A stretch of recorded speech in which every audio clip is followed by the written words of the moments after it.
estoy grabando. Eugenia, te estoy grabando. Paro video. Minimizo. Cuando estés listo, Rubén, decime. Yo estoy listo. Ok, vos, Eu, también. Sí. Acción.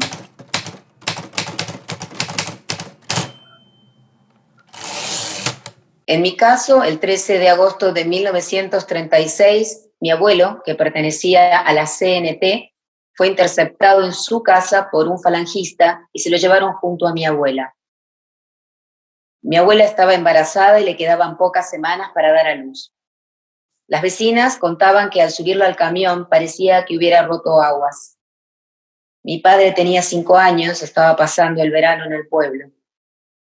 Cuando llegó la noticia, la hermana de mi abuela fue al cuartel de Falange a pedir que la liberaran, puesto que se suponía que a las mujeres embarazadas no se las podía fusilar.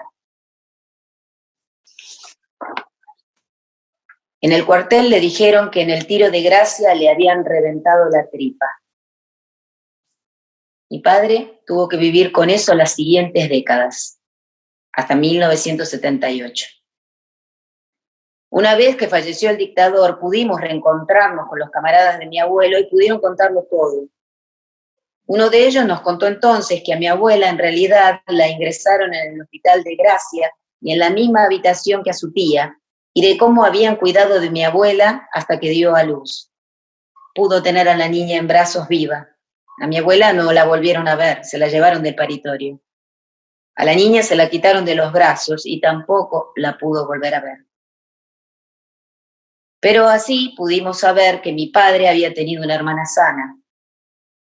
Sabemos de esto desde hace 33 años. Y llevamos todo ese tiempo buscando. Ese mismo verano solicité ver los archivos del Hospital de Gracia para saber por dónde podíamos empezar a buscar. Y lo que pude comprobar, como han mencionado otros historiadores, es que a partir de junio de ese año, en esos archivos faltan muchas hojas. Y del 13 de agosto faltan las hojas. Desde entonces seguimos buscando. Los archivos que encontré con páginas arrancadas me dejaron entrar porque se encontraban ante una cría que les estaba planteando... El 14 de diciembre de 2006, diversas asociaciones... El 14 de diciembre de 2006, diversas asociaciones y familiares de desaparecidos y fallecidos durante la Guerra Civil Española y la posguerra presentaron ante la Audiencia Nacional escritos de denuncias en las que ponían en conocimientos del juzgado los hechos acontecidos durante ese periodo y la situación de desamparo en la que se encontraban. Exponían su derecho a saber dónde se encontraban los restos de sus seres queridos, su situación y las circunstancias de su fallecimiento, así como la necesidad de que la justicia actuara para descubrir la verdad de estos casos. Se establece que se suplica a la sala que, teniendo por presentado este escrito, se rinde admitirlo. El 16 de octubre de 2008, el magistrado Baltasar Garzón dictó un auto en el que se asume la competencia de los hechos. El objeto de la instrucción es el de delito contra el gobierno legítimo. Un delito que, según reza el texto, indujo matanzas y detenciones sistemáticas y generalizadas de los opositores políticos y provocaron el exilio forzoso de miles de personas. Las asociaciones cifran en 140.000 el número de desaparecidos en España. Las asociaciones cifran en 140.000 el número de desaparecidos en España. ¿Tiene algo que decir la defensa del acusado sobre las modificaciones de la conclusión?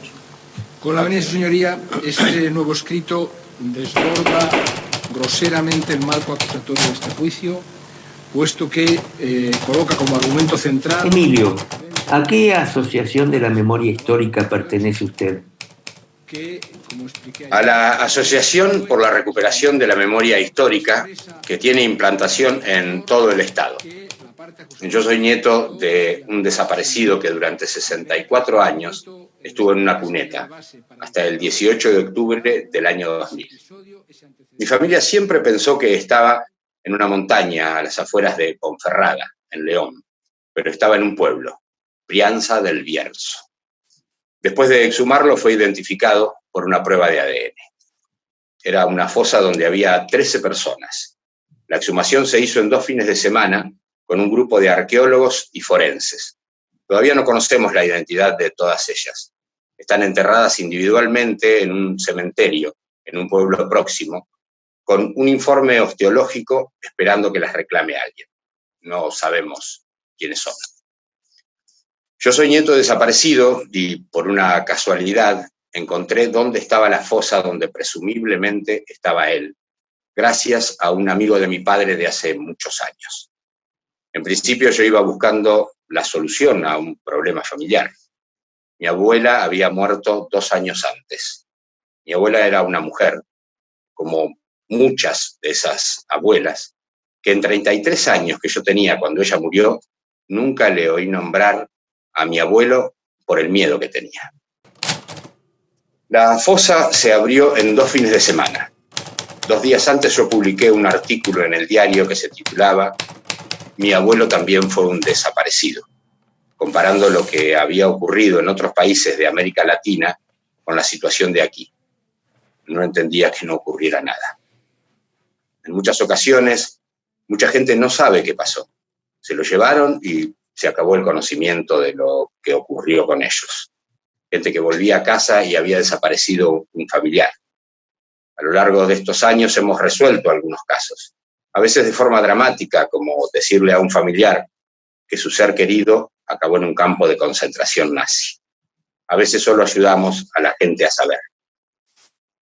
Las víctimas de este país nunca han tenido la conciencia de víctimas y han tenido que pasar una travesía de muchos años, de mucho miedo, de mucha marginación,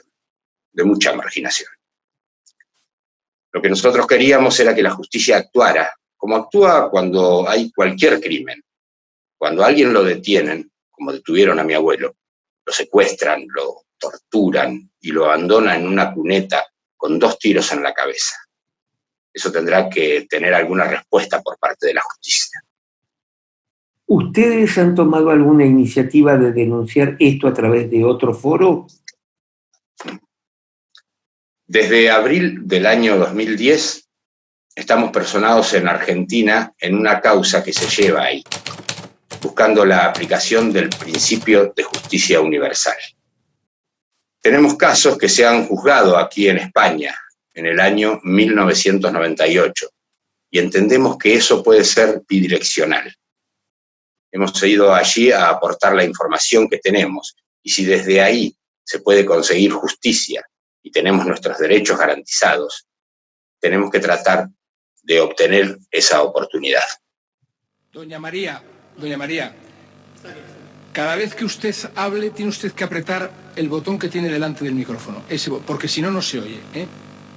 Claro, bueno, entonces apriete usted el botón.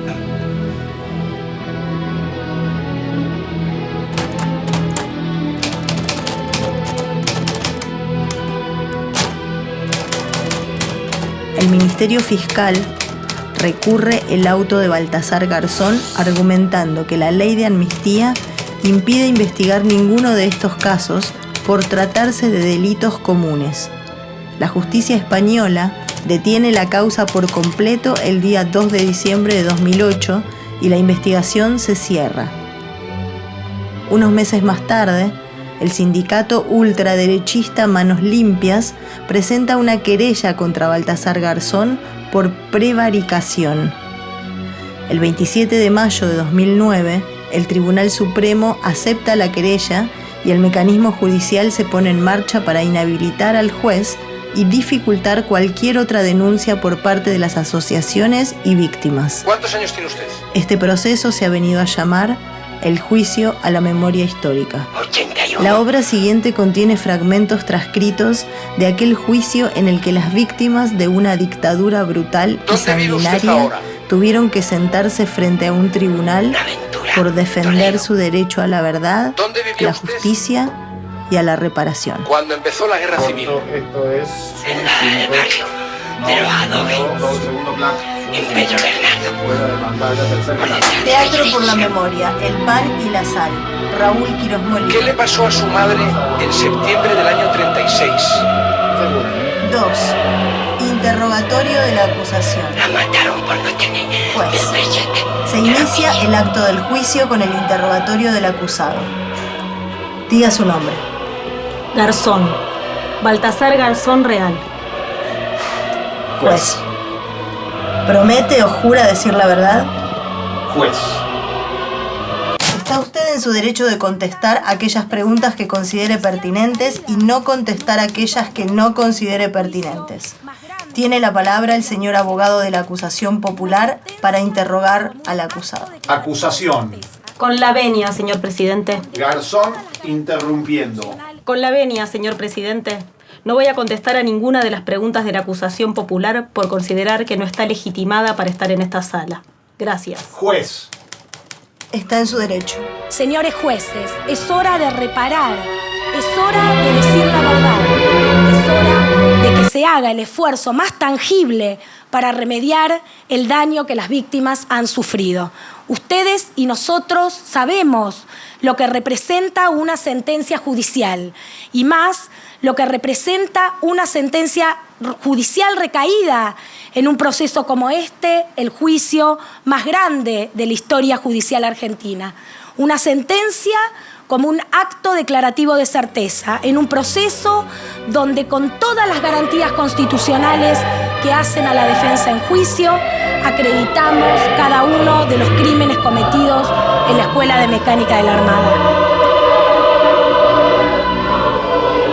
Buenos días. Su nombre, por favor. María del Pino Sosa Sosa. ¿Qué edad tiene usted? 75 años recién cumplidos. ¿Conoce usted al señor Garzón, al acusado? ¿Tiene usted alguna relación de amistad o enemistad o familiar? Que me perdone, pero lo conozco por los periódicos y la televisión. Puede sentarse, por favor. Desde que se llevaron a su padre, ¿ha vuelto a saber algo de él? Nunca más. Doña Pino. ¿Con qué finalidad acuden a la Audiencia Nacional? Cada vez que conteste usted tiene que apretar un botón. Acudimos por justicia. Se los llevaron de casa, los apalearon, los tuvieron presos y les hicieron muchas cosas. Cuando se llevaron a mi padre, yo era muy pequeñina. Se llevaron el pan y la sal de nuestra casa, porque mi madre quedó enferma y buscaba a mi padre y nunca lo encontró. ¿Su madre aceptó una declaración de fallecimiento de su padre? No, no quería aceptarla, porque como decía ella, se lo llevaron vivo y vivo lo reclamaba. Con la venia, excelentísimo señor. Entonces confío en la justicia, que la justicia va a ser la encargada de llegar a esa verdad y va a ser la encargada de hacer justicia por mí, por mis abuelas, por mi hermano, por mis hijas. Gracias. Por mi país. Dictó usted el auto de diciembre de 2006 del procedimiento 399/2006. No secuestre, no viole, no asesine.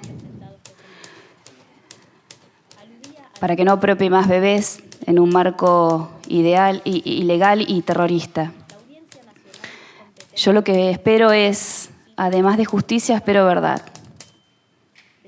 Porque no me basta con una sola. Yo quiero la verdad. De la Asociación de Familiares y Víctimas del Genocidio de Paracuellos del Jarama, en la que se denunciaban delitos de genocidio ocurridos durante la Guerra Civil en Madrid. ¿Es cierto? Recalcó que se quebraban en esa querella las normas más elementales de retroactividad. Se me informa particularmente que no tenía abuelos con vida y se me informa también, si mal no recuerdo, que yo había nacido en el sótano de la Escuela de Mecánica de la Armada. Me consultan la posibilidad de que se presente una persona que había presenciado mi nacimiento, el parto de mi madre en carácter de secuestrada. Y yo, por supuesto, accedí. Esta persona es Alicia Emilia, que ella asistió, fue una de las dos personas que asistió al parto de mi madre y, por supuesto, mi nacimiento. Así que, bueno, obviamente ella se encontraba muy emocionada, al igual que yo, ¿no? A partir de ahí, bueno, me empecé a vincular con mi familia de origen y empecé a conocer, por supuesto, por medio de relatos, quiénes habían sido mis padres y también cómo era mi familia. En los primeros años del franquismo, las asociaciones en 300.000 dejamos de contar, no sabíamos, los niños robados de los que estamos hablando. Evidentemente, el mundo sabe perfectamente quién es el doctor Mengele. El genocidio contra personas, entre otras Francisco Franco Bahamonde, cuando es notorio y de forma pública que es una persona fallecida. Pido a Dios que me dé salud para poder vivir estos años que después de tanta lucha, para nosotros creo que son fundamentales. Pedir, como le pido siempre al equipo de antropología forense, que necesito que encuentren los restos de mis hijos. Les digo, Maco, yo los quiero ver, porque creo que es un pedazo de nuestros hijos, por lo menos así pienso yo, recuperar los restos. Es todo, señoría. Le hicieron muchas cosas y luego, cuando se llevaron a mi padre, yo era muy pequeñina. Se nos llevaron el pan y la sal. Llevo este pañuelo puesto porque cuando estuve en la Argentina, precisamente, y cuando estuve en el Tribunal Supremo, además, declarando, después de sentirme tan mal, y terminado, me giré y justo detrás, en el mismo Tribunal Supremo, vi unas cabecitas blancas y eran un colectivo de madres y abuelas. Entonces, ahí sí me sentí muy bien porque me aplaudieron muchísimo, nos aplaudían ellas, ¿no? Y además asentían, ¿no? Como diciendo sí, sí, ¿no? Y luego cuando estuve en la Argentina tuve el placer de hablar con algunas de ellas y a una concretamente, que es Nora Cortiña, es una de las madres muy activas, le comenté, ¿no?, que era muy difícil en España que se nos escuchara y ella me dijo, con este acento tan bonito que tienen, pues pónganse un pañuelo y salgan a las plazas. Y es lo que hicimos, un poco lo que hacemos también, ¿no? Y bueno, más que nada quería explicarles el motivo, ¿no?